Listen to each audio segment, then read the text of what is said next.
The Little Tin Soldier, written by Hans Christian Andersen, first published between 1835 and 1872. This adaptation written and read by Kiwiopa.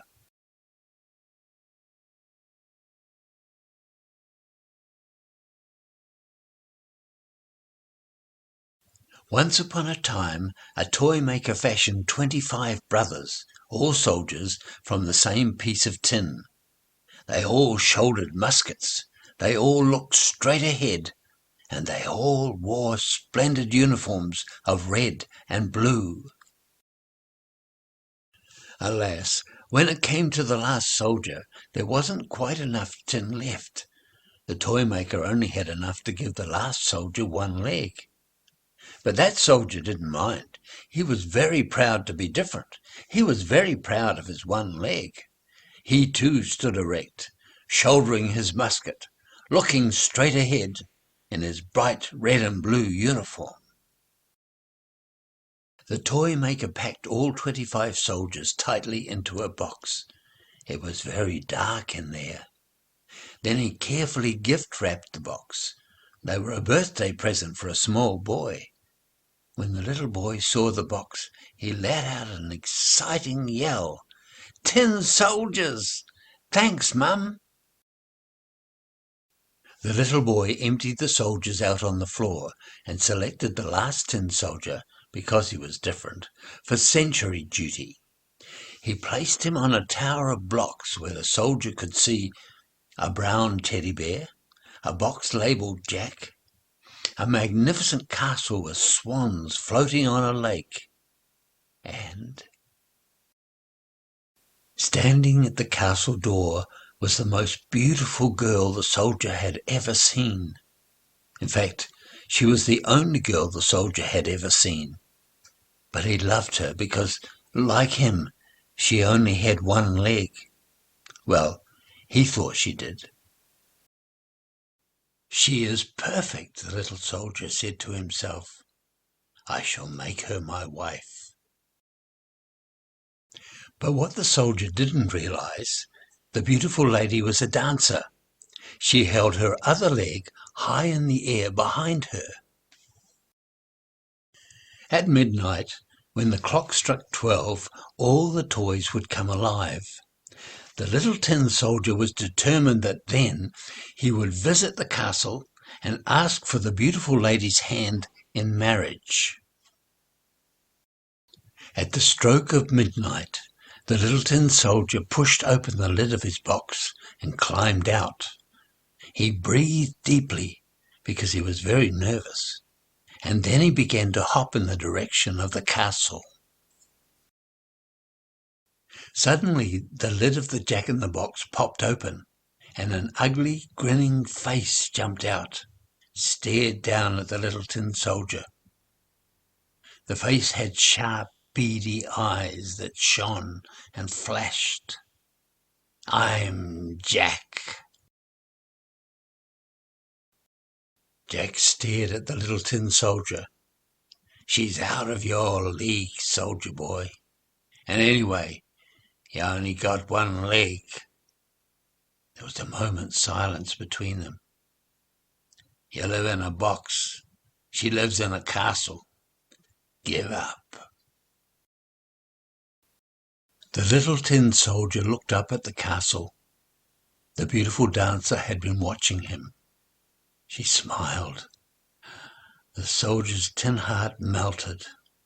He jumped down onto the floor and started bouncing towards the castle.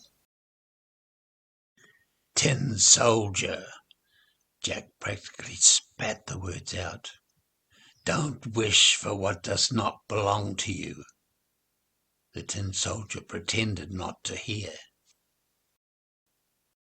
Jack's voice became ominous.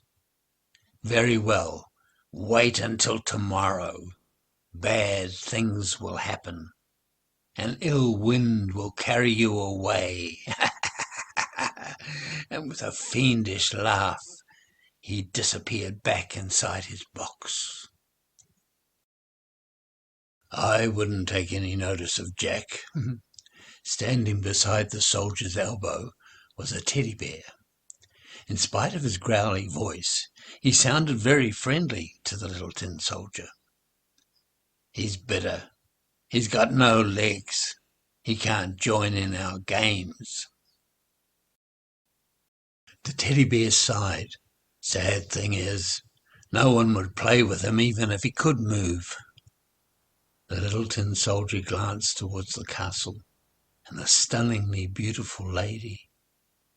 "Go," growled the friendly teddy bear. "Most important. Don't let Jack's words get into your heart." But alas, the friendly teddy bear was too late. The little tin soldier had taken Jack's words deep into his heart. Jack had frightened him. He lay down beside the lake, watching the dancer. He never took his eyes off her. Finally, he drifted off to sleep. The next morning, when the little boy came in, he saw the tin soldier lying on the floor. He picked him up, placed him on a shelf near an open window. From there, the soldier could see the whole room: Jack's box, the teddy bear, the castle, and the beautiful lady was smiling at him. He smiled back. Suddenly, a gust of wind caught the curtain. It flipped the little tin soldier backwards out of the open window. As he fell towards the ground, Jack's words tumbled through his mind. "Tomorrow an ill wind will carry you away." And he was sure he heard Jack's fiendish laugh in the wind.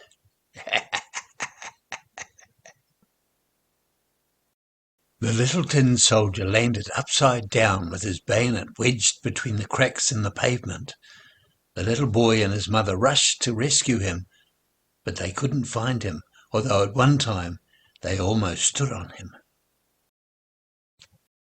Now the soldier felt really miserable. To make him feel even worse, large, heavy drops of rain started to fall. It wasn't long before water was pouring down the gutter beside him. "What bad thing is going to happen next?" he said to himself. As if in answer, two boys came running down the street. They thought it would be fun to send him out to sea. They quickly made a small sailboat out of an old newspaper and placed him inside. They sent the newspaper boat sailing down the gutter, then raced alongside, laughing, splashing in the puddles. The little tin soldier shouldered his musket, looked straight ahead, and he wondered, "Will I ever see my beautiful dancer again?" Large waves rocked the boat up and down. It became soggy. At times it swirled a full circle quickly in the water. The little tin soldier trembled. He held onto his musket tightly. Suddenly the boat dipped down and rushed into a drain. "What on earth is happening?" thought the soldier. "I bet Jack is behind this. His evil words put a magic spell on me." Inside the drain it was very dark as the box the soldier lived in. In the distance he saw what looked like the headlights of a car, but that was silly, for cars hadn't been invented. As the newspaper boat floated closer, the soldier realized that the two lamps were in fact eyes. The eyes of a huge, ugly, fat water rat with a chewed-off ear. "Passport!" it cried. It was the Border Patrol. The rat's eyes reminded him of Jack's sharp, beady eyes that shone and flashed. Unlike Jack's, the rat's eyes didn't flash, but they were just as mean and unfriendly. The tin soldier remained silent, held tightly to his musket. The water rat's hand reached out to make a grab for his passport, but the little tin soldier was too quick. He crashed his boat through the straw barrier and sped away. Hollering and gnashing his teeth, the rat gave chase. He screamed to the wood and the straw, "Stop him! Stop him! He hasn't paid me his toll! He ain't got no pass!" But the roaring water surged on. The little tin soldier could already see daylight ahead. Freedom, freedom, he thought. I might still get home to see her smile once more. As the little boat rushed towards the daylight, the soldier heard a noise. It was a waterfall. The little boat shot out into the air. Way, way, way below was a canal. Not again, thought the soldier. Although he was frightened, he refused to close his eyes. The boat spun and swirled and crashed onto the surface of the water and shattered into 1,000 pieces. Do you think the soldier actually counted the pieces? The soldier was thrown into the thunderous water with millions of bubbles rising up all around him. He definitely didn't count the bubbles. There was a sudden silver flash. Everything went dark. He thought of the beautiful dancer's smile. He sighed, "Will Jack's curse never end?" An old tune popped into his head. "Farewell, warrior, ever brave, drifting onward to thy grave." It was then the soldier understood he had been swallowed by a fish. He lay full length, shouldering his musket.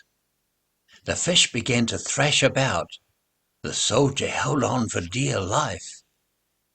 Then suddenly it lay still. As the soldier lay there, a flash of lightning struck the fish. Daylight flooded in. Then he heard a voice he recognized. "Why, it's the little one-legged soldier that fell out the window. Goodness gracious!" The voice belonged to the little boy's mother. The fish that had swallowed him had been hooked from the canal, taken to the market, and sold to the mother. When the mother sliced it open, she found the little tin soldier inside. She carefully dried and showered the soldier, then put him in the castle next to the beautiful dancer. Don't they make a lovely couple, both standing there on one leg? The soldier felt the presence of the dancer. Her smile melted his heart. When the clock chimed midnight, he would boldly take her hand and ask her to marry him, and perhaps even kiss her. But Jack's words still shadowed his heart. Suddenly the little boy's sister came into the room. "That soldier is ugly. He's deformed." She grabbed the little tin soldier and threw him into the fire. The fire burned. Smoke poured from his uniform. He was suffocating because of the flames, or maybe because of the fire of his love. He was totally unsure. All he knew was he was melting away. He stared up at the beautiful dancer.